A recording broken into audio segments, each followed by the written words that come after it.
with Niramas. I'm Niramas or Joseph, and I'm here today with Draco. Christmas Draco. He has his suit on. He's so happy about that. He's going to be Santa and give away some fun games and promos and stuff. So if you haven't seen that already, go check out the giveaway celebrating 4,000 subscribers on YouTube, which is really cool as well. Anyway, now let's go into this topic today, and it's the top 10 games of 2019. I'm so excited to bring this to you. This year has been amazing. There's been a bunch of good games. Of course, I haven't played all the games yet that I wanted to play and all that. I have a bunch in my shelf that is in shrink still because, you know, most of them showed up after or at Spiel in late October. So there's no way, as I've been talking about earlier years, there's no way really to play all the games that you want before the end of the year. So this list is sort of I make this list a little bit preliminary, but I will revisit this list. I haven't done this before, but I will revisit it sometime May, June in 2020 next year, so that and just talk about if there's any game I played then that might have pushed its way into the top 10 for the year. So let's get started. Now, before I start with those 10, I should also mention that one game that I really enjoyed this year, I really liked it a lot here after the Spiel, it's the Suburbia Collector's Edition with all the nice components and the all the expansions and all that. But it's not a new game. To be fair, it is a sort of reprint, a new deluxeified version of Suburbia. So I'm not going to put that on this list, but I really enjoyed that version. Also, there's been some expansions this year, of course.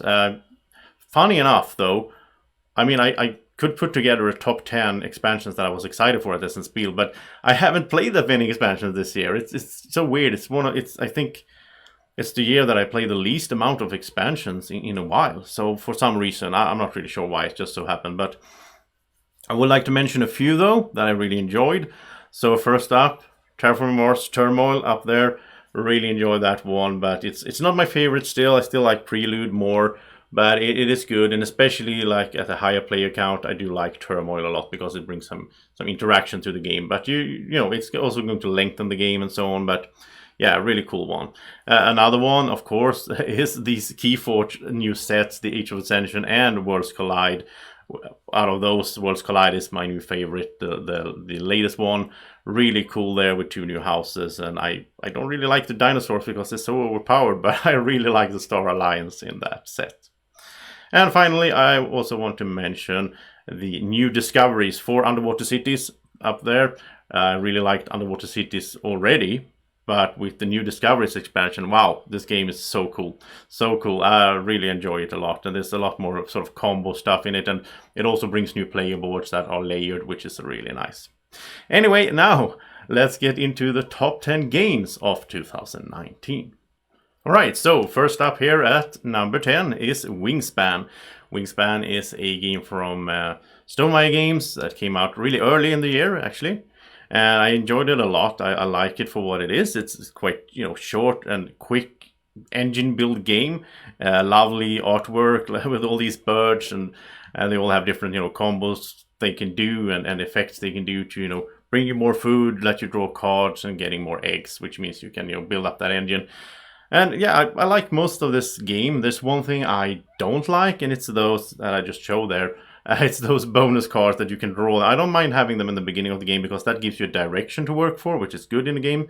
But I don't like that you can draw one at the end of the game and then you draw 2 and you get to choose one. And it's like, oh yeah, I got the perfect one and that might get me the win, or I got 2 really bad ones. So I don't like that aspect.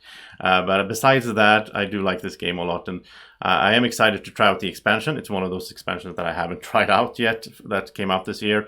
The European Birds, I think it's called. So yeah, Wingspan, cool game. Go check out the video. All the links will be down in the description to these videos as well. Then at number 9, something totally different. This is a Lord of the Rings Journeys in Middle-earth. Now this is a game that it builds on the makeup of Mansions of Madness 2nd edition, which I really enjoyed. And so this is, I think I like this game even more actually. I put it higher on my top 100 list because I like Lord of the Rings, I like fantasy, I like this adventure style of game. And in this game in Mansion of Madness you have this like hidden timer, so you didn't know how much time you had left sort of to finish the mission. And then all of a sudden something happened. It worked in that game because, it's mystery and all that. But I like in this game that you sort of see, as you can see here, you see the what a threat meter, I think it's called. And so you see that moving up, and you can plan for that and adjust. Okay, how much time do we have left? Because I'm a completionist in this kind of games. It goes way back to when I played Diablo on the computer. I want to discover the whole map. I want to do everything, and you can't really do that in these games, and that's terrible for me. But I have to struggle with that. But I still like it a lot. Really good story. I like how it progresses. You go up in level, and I really like to play it solo. So, Lord of the Rings: Journeys in Middle-earth. And at number 8, it is City Skylines, the board game. This is a game designed by Rustan Håkansson, which is a fellow Swede. I really like that guy. And this game is cool. It's really cool. I haven't played City Skylines, the computer game, but I played a bunch of SimCity, as a kid. And I do enjoy these kind of city building games. And in this one, I think it's really nice how it's a hand management game. You have your cards, and it's cooperatively. You build a city together, which I do like as well. And I do like it as solo as well, because then I can just make all the decisions for myself. It's always like that with me in the co-ops. 2 players or solo is the way to go. But in this game, you're putting out these like Tetris pieces with different kinds of buildings, and you're playing those cards, and you try to manage, as you can see here, you try to manage those meters so you don't use up too much power or too much water or create too much trash and so on, because that will lower your score. And you can also lose this game in mid-game, which is something I like. I'm not a big fan, especially solo, I'm not a big fan of like beat your own score games. But in this game, you can actually, lose the game if you haven't managed your economy and your meters or happiness well enough during the game. So that's something I like as well. You always have this threat sort of looming that you might, end up losing. But if you make it to the end, then you can see, okay, how good was my score? So yeah, really enjoy City Skylines, the board game. Then next up, I have a game that I haven't filmed yet, but it is coming. This video is coming very soon. I'm just waiting for my copy to arrive. I have a review copy I think it's in the mail to me right now. Glenmore II Chronicles. A really cool game. I played this together with Martin and together with some really nice other YouTubers, actually. Before you play, you can go check them out. Before you play, you can search for them, for the channel name on YouTube. And we played together at Essenspiel. And we have this like VIP table that we were sitting at, and got taught the game by a really nice guy as well. So thank you for that. If you by any chance is watching, that was amazing how he taught that game and had patience with us when we were tired and exhausted from walking around there for a few days. And I didn't really pick up the game at first because I was and there was so much people around and crowd and all that. But really cool game. I haven't played Glenmore, the first one. And some people say that, okay, this is a reprint in some ways. They say that this is like 1.5 or something like that. It's in this game. It's really cool. I'm going to show you a little bit here. It's really cool how you have this, I think it's called like time track mechanisms, where you move around. So it's like you move around on this thing here and pick up tiles, buildings and so on. And whoever is in the last place get to go next. So if one of the other players jumps really far ahead, they can grab whatever they want, right? But then I get to go maybe 2 times before it's their turn again. I like that mechanism, and it works very well in this game as well. And I like how you move around on this map and you build up your little buildings and all that. Really cool game. Can really recommend Glenmore II Chronicles. And then a smaller card game called Villagers. And Villagers was on Kickstarter last year, and it came out this year. It was fulfilled. And I really enjoy this sort of, it's a bit like, it has this thing from Food Chain Magnate. I don't really like that game, but I liked the whole sort of building cards as a tableau with sort of restrictions. And you have the same thing here. This game is all about that, basically, that you have, like in this case, as you can see up here, I have the lumberjack as a base, and based on him, I can build a carpenter. And then it will sort of cover up half of the lumberjack, so the lumberjack can support 2 other characters. And as you build your tableau up, you get more and more sort of points and effects and all that, which is really fun. And I like how you sort of draft cards from a common market row, sort of a row in the middle there. And yeah, really nice components, really well made, really enjoyed it a lot. So I can recommend Villagers. Then my number 5 is Hadara. Hadara is a civilization game. It really reminds me of Seven Wonders in many ways. I think it's really been inspired by Seven Wonders. But it has some differences, which I do like. I like this game a lot more than I like Seven Wonders. Actually, it beat it on the top 100 list as well. And this one has the board in the middle there, where you have 5 different kinds of cards. They act like you would suspect. The red one are military, the blue are culture, the yellow are money, and so on. And you draw off these cards, but you do it simultaneously. So all the players can at the same time take 2 cards from whatever card stack they're on right now. You can be up to 5 players. You'll have your little symbol there in the middle, rotating, so you can see what card stack you're supposed to take cards from. You take 2 cards, you choose one to either build or to toss away or say sell for money. And the other one you discard. And then when you're done with all that, everyone has taken 1 card from each color. Then you start drafting openly from those discard piles, the top card of every discard pile. So I really enjoy that system. And what you do with the cards when you build them is that you increase your meters of money, military, culture, and food in order to gain points by, if you raise your military, then you can go out conquering islands and so on to get points and effects. Really nice game. Love the components. Love how it feels, and it's fairly quick as well. And it's so much fun with it. I like the simultaneous gameplay because there's no downtime really. So Hadara, really cool game. Next up is a game from Alexander Pfister called Maracaibo, and this might have made this could have been the top game for me this year. At first, I thought it was. Man, I started playing it because I played a 2-player with Martin, and we had such a good time. And it's like story driven. It's like a Euro that has a big story element in it, and I love the story element. If you remove the story element, it's just another Euro, in my opinion. It's okay, as a Euro, but it's the story element. It's like a legacy game, but you don't put stickers on the map. Instead, you put out tiles, so the map changes and the card stack changes, and I love that stuff. And we haven't, we're gonna play this a lot up ahead here as well. But it got a bit dropped for me when I played it at 3 players, sadly, because then the downtime started really showing.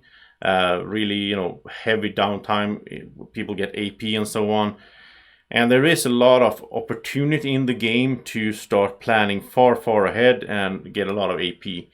I think it's a bit too heavy for me in a sense, because it's like, also it's not just waiting for other people, it's myself as well. I feel like I could sit there forever and just think things through, but I don't want to do that. I want to just play and have fun. I don't care if I win or not, or if I maximize the most. That's totally boring to me. So the interesting thing is, am I having fun playing the game? So maybe this is, for me, is a 2-player game and a solo game, because I can play it solo as well. I haven't tried that yet, but that looks fun.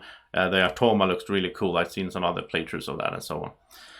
Yeah, so you can go check it out. Maracaibo, really well designed game, but I think I'm starting to see a little bit of yeah, it's not perfect. That's what I'm trying to say. Now let's go to number 3. Okay, so number 3. Empires of the North, or Imperial Settlers Empires of the North. That's a really long title, but it's based on Imperial Settlers. It's the same designer, Ignacy Trzewiczek. Wonderful job he did with this one.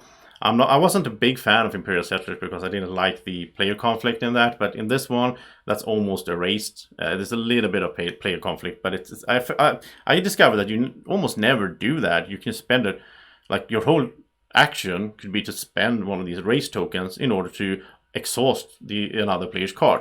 And especially like in 3 or 4 players, there's no way you can keep track of what everybody's doing and what card you should be exhausting for them. So therefore I don't mind that at all, and I think it's really fun. The gameplay here is so much fun. This is my solo playthrough. I had a lot of fun playing this solo as well. Really, challenging and interesting. And it's like, I described it to a friend when I tried to describe the game. I described it like terraforming Mars, but you only have the blue action card. And that's the whole game. Basically, it's not true. You do some worker placements sort of as well and all that. But this whole wombo style that I love. When one card activates another card that gets you resources so that you can build the 3rd card. And that card then later on activates the 1st card again. And it's so much fun. I just love it. This game is so good. I played it a bunch on different play accounts, and I mean I look forward to the next time I'm gonna sit down and just play solo. It's gonna be fun. Really enjoy it, and the game has all these different, what is it now, I think with the expansion that came out here at SNSP, the Japanese islands, I think it's 8 different factions, and they are very different, so you really get a different feel every time you play. And now we also are going to get a new expansion in early next year called something with the Romans. It's going to be 2 new Roman factions. So I look forward to that as well. I mean, this game is so cool. Empires of the North, can really recommend it. And my number 2 is a 2-player only game called Undaunted Normandy. And Undaunted, I think it's going to be like a series, so I know that the next one is going to be North Africa. So it's World War II, which is a theme that I usually don't like that much at all. I'm not a big fan of war games and so on, but in this one, it's a deck builder. This is one of those cases where I'll usually go for theme first, and then I like mechanisms in games, which makes me something of not a Eurogamer or some kind of mix. I don't know. But in Undaunted, it's really the mechanisms that bring me to the game, and that makes me love the game. Because it's a deck builder where, like, if I get new troops, I'll put them into my deck. And then I can, by using those cards, I can activate my little tokens out on the map. So the tokens are just a representation of the cards I have in my deck. So when I use a card, I can activate one of those troops out there, and then it goes to the discard pile, and then I have to get through the deck to get back to that card. Or I can have multiple copies of a card that represents one of those tokens.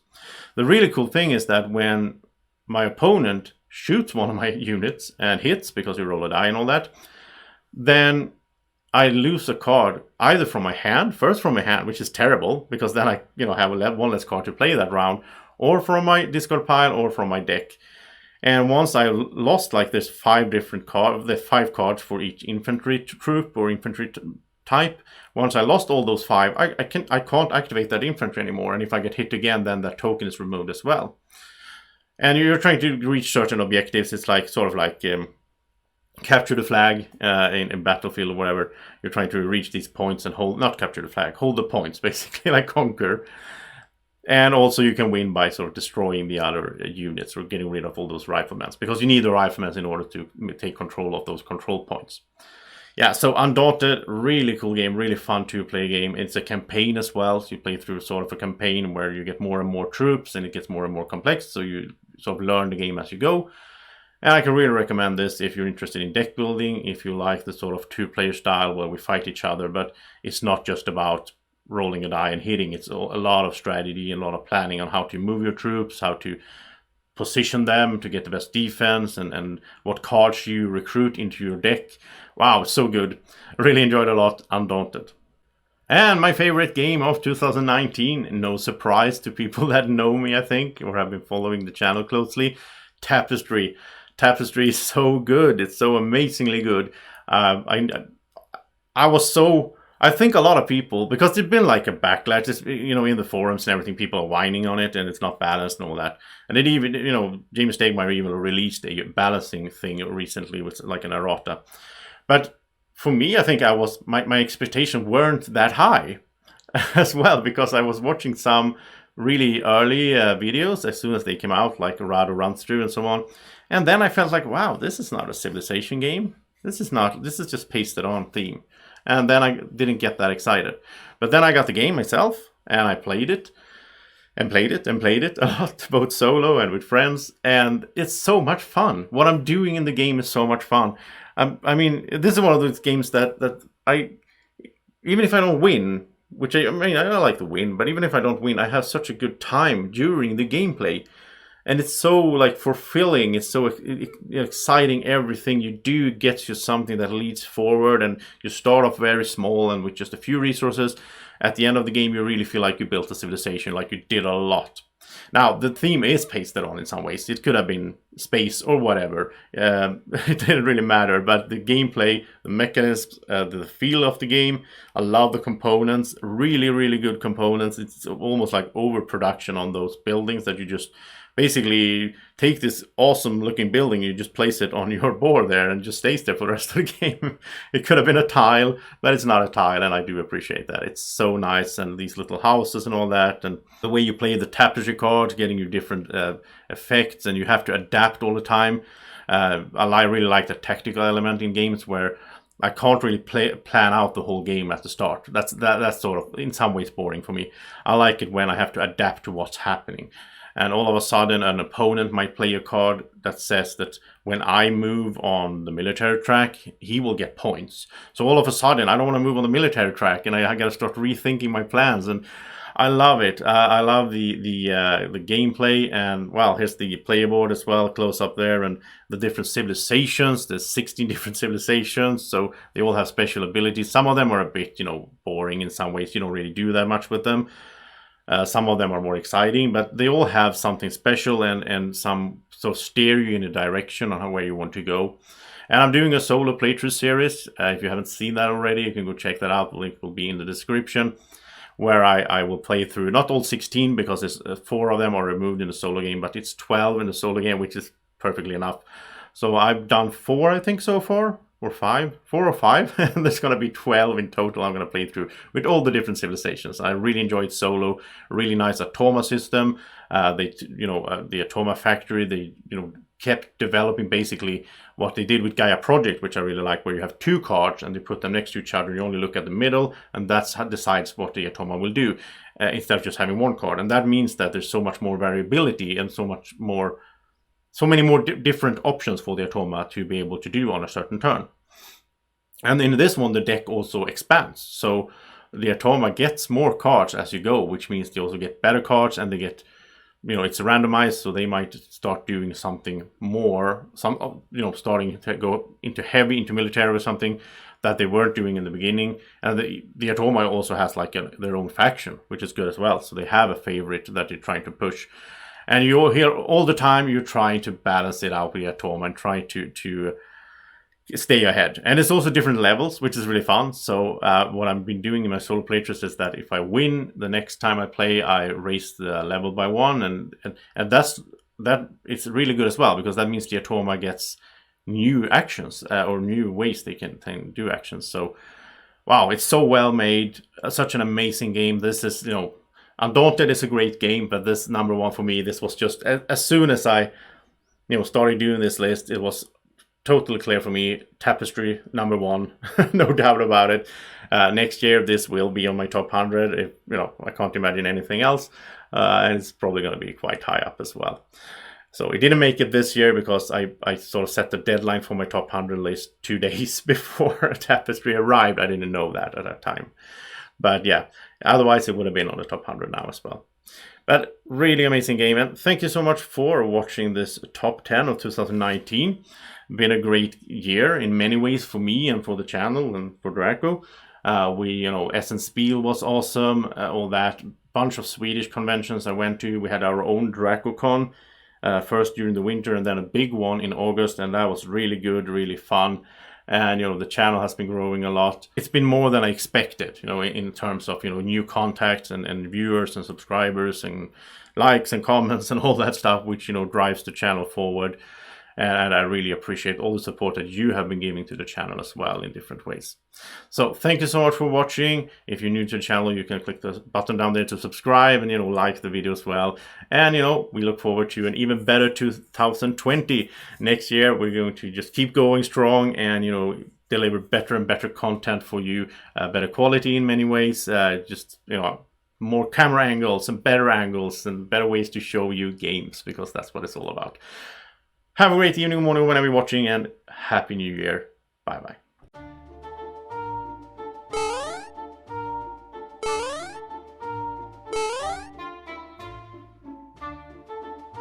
Be like Draco. Follow Board Games with Niramas on Facebook at BGW Niramas.